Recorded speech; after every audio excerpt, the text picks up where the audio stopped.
Assalamualaikum, welcome back to Sunday Evening bareng aku Aisyatul Fidiah.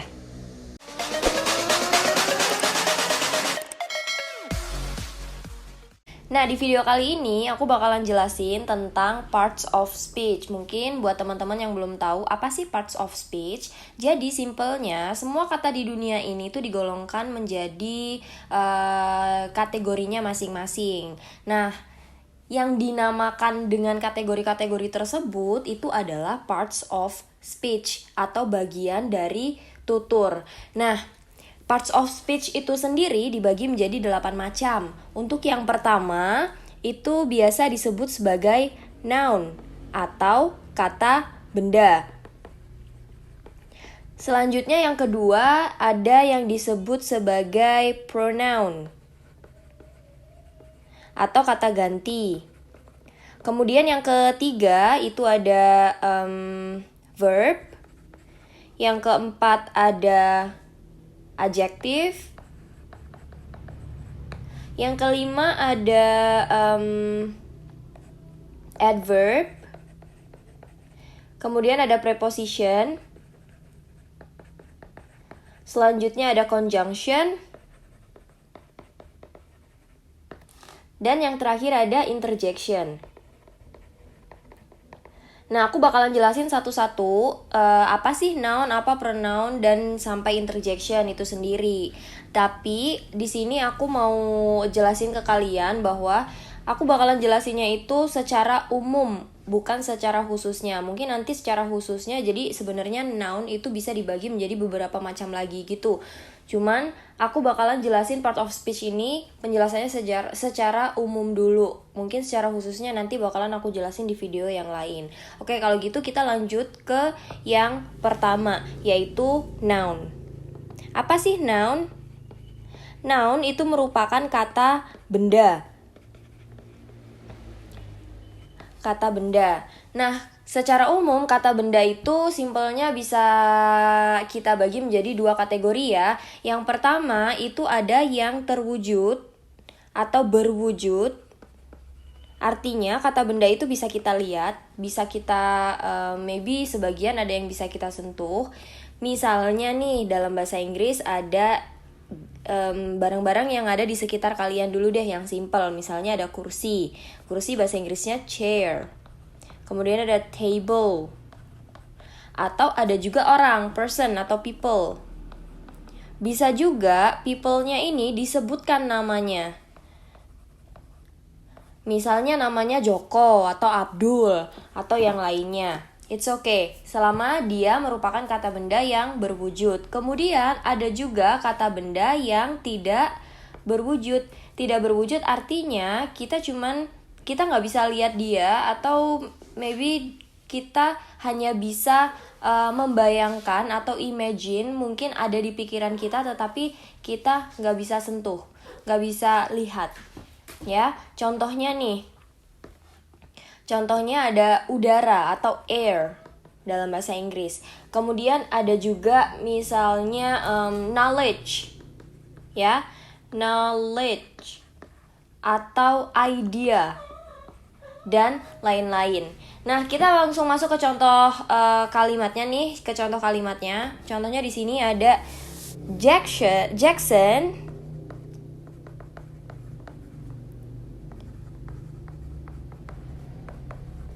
wants to go to the beach. Okay? Jackson wants to go to the beach. Di sini bisa tebak ya yang mana yang menjadi kata bendanya. Ya, jadi kata bendanya itu ada kata Jackson dan ada kata beach. Itu loh yang disebut kata benda. Kemudian yang kedua, kita lanjut untuk yang kedua, yaitu ada yang disebut sebagai pronoun atau kata ganti. Kata ganti untuk apa nih? Kata ganti untuk noun. Jadi pronoun ini merupakan kata ganti untuk noun-nya. Yang paling umum nih, yang bisa kalian pelajari itu yang pertama ada kata I, kemudian you, they, we, he, she, it. Nah, itu merupakan kata ganti. Atau yang lainnya ada juga yang seperti ini. Ada my, your, their, our, kemudian ada his, her, dan its. Ada juga yang lainnya yang seperti ini juga. Misalnya ada me, you, them, kemudian ada us, him, her, dan it. Kita langsung masuk ke contoh kalimatnya untuk yang pronoun. Misalnya ada she really loves him. Nah, di sini ada dua pronoun. Ada dua pronoun. Yang pertama ada kata she, yang kedua ada kata him. Gitu. Kemudian selanjutnya kita akan membahas untuk yang ketiga, itu ada verb. Nah, verb ini juga sama sebenarnya. Semua poin itu bisa dikategorikan lagi ke dalam subbabnya masing-masing. Jadi mereka itu tuh bisa dibagi lagi menjadi beberapa tipe lagi. Cuman di sini aku bakalan jelasin secara umumnya. Oke, kita jelasin tentang verb dulu. Yaitu kata kerja. Apa sih kata kerja? Kata kerja adalah kata yang ketika aku bilang sebuah kata, maka kalian akan membayangkan sebuah perlakuan. Misalnya ada kata menulis, maka ada perlakuannya berupa menulis sesuatu, atau membaca, maka perlakuannya yaitu membaca sesuatu. Something like that, gitu. Nah, verb itu dibagi menjadi dua jenis juga. Sebenarnya ada banyak jenis, cuman di sini aku mau jelasin dua jenis dulu karena ini yang paling umum. Yang pertama ada yang disebut sebagai regular verb atau kata kerja beraturan. Yang kedua, ada yang disebut sebagai irregular verb. Ini lawannya dari regular verb, irregular verb. Nah, regular verb itu artinya adalah dia kata kerjanya tuh beraturan. Jadi kata kerja itu sebenarnya dibagi menjadi 3 bentuk. Ada bentuk pertama, bentuk kedua, dan bentuk ketiga. Sama, di irregular juga gitu. Ada bentuk pertama, bentuk kedua, dan bentuk ketiga. Jadi untuk yang regular, di bagian bentuk kedua dan bentuk ketiga verbnya itu cukup ditambahkan d atau ed aja. Jadi gini ya, ditambah d atau ed. Kita ambil contoh di bentuk pertama ada kata watch, menonton. Oke, ada kata watch. Maka ketika dia mau dirubah ke bentuk kedua, tinggal ditambahin d atau ed aja menjadi watched. Gitu. Di bentuk ketiganya juga sama seperti itu. Menjadi watched. Sementara untuk yang irregular verb, dia antara bentuk 1, bentuk 2, dan bentuk 3, mereka itu nggak ada aturan tertentu. Kalau tadi kan aturannya yang di irregular, dia ditambahkan d atau ed aja cukup. Tapi kalau di irregular tuh nggak ada aturannya. Ada yang dari bentuk pertama sampai bentuk ketiga, dia bentuknya benar-benar beda jauh. Contohnya ada di kata sing, sang, sung. Atau ada juga yang gini, draw, drew, drown. Gini. Dan ada juga yang dari bentuk 1 sampai bentuk ketiga dia kata kerjanya benar-benar sama bentuknya. Misalnya ada di kata put. Bentuk keduanya tetap put dan bentuk ketiganya tetap put. Gitu. Jadi untuk yang di irregular sesuai namanya, dia tuh tidak beraturan gitu. Jadi nggak ada aturan tertentu yang mengharuskan dia ditambah, belakangnya harus ditambah D atau ED ketika mau dirubah ke bentuk kedua dan bentuk ketiga. Something like that. Kita lanjut lagi untuk yang keempat. Keempat itu ada yang disebut sebagai adjektif.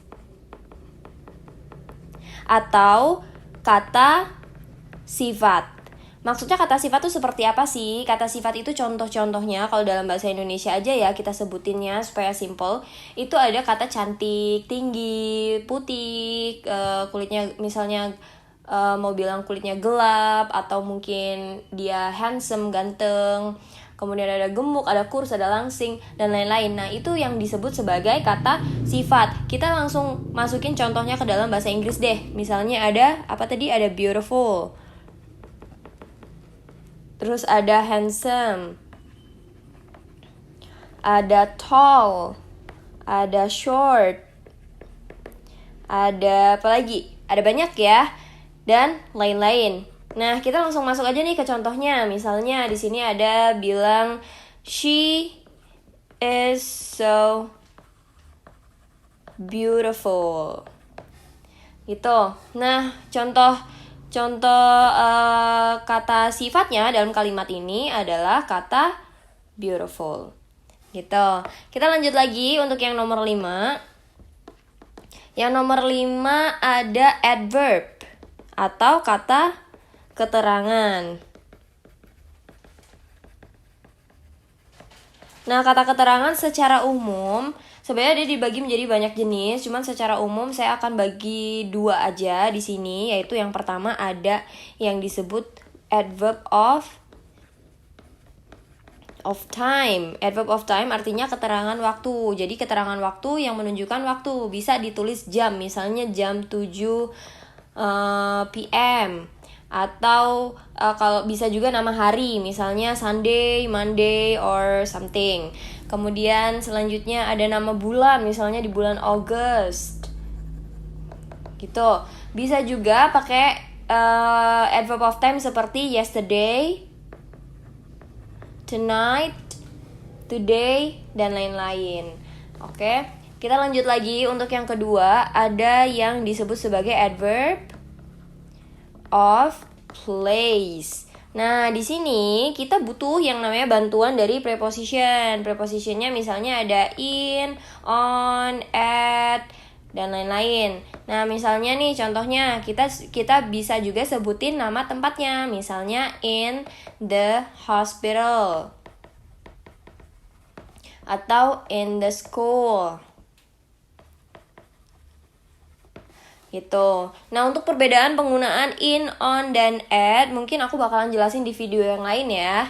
Oke, kita lanjut lagi untuk yang keenam. Yang keenam itu ada yang disebut sebagai preposition. Nah, ini dia preposition. Preposition dalam part of speech itu berarti kata depan. Kata depan ya. Contohnya ada kata-kata yang tadi udah aku sebutin sedikit, ada in, ada on, ada at, ada behind di belakang ya. Kemudian ada di depan, ada in front of. Kemudian ada apa lagi? Ada beside, di samping. Ada next to, berdekatan.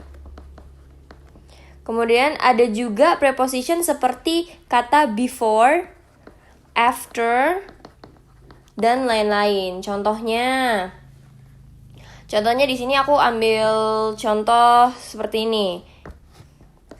In this place, I met you and your mom.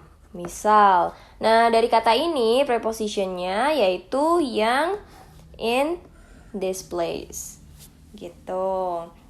Kata in-nya ini loh yang jadi prepositionnya gitu. Jadi kata depan. Kemudian selanjutnya ada yang nomor 7. Ini udah 2 angka terakhir ya. 2 nomor terakhir yaitu ada conjunction. Conjunction itu apa sih? Conjunction itu disebutnya sebagai kata hubung.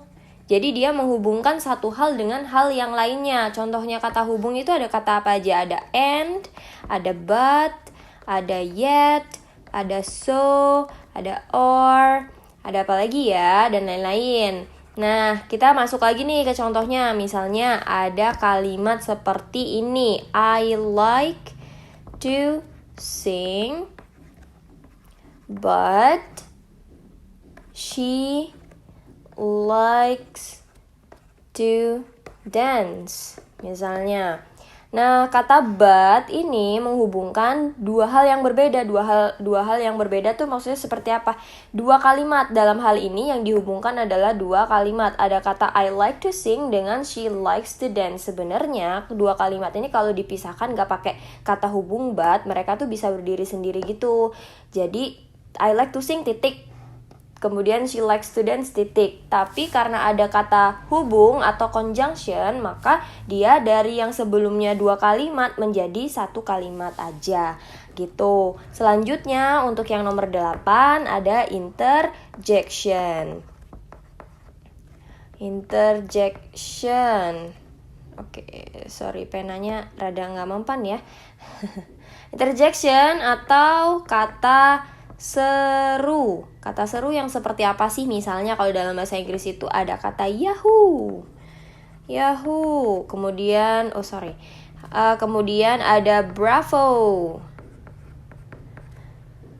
Ada lagi misalnya wow.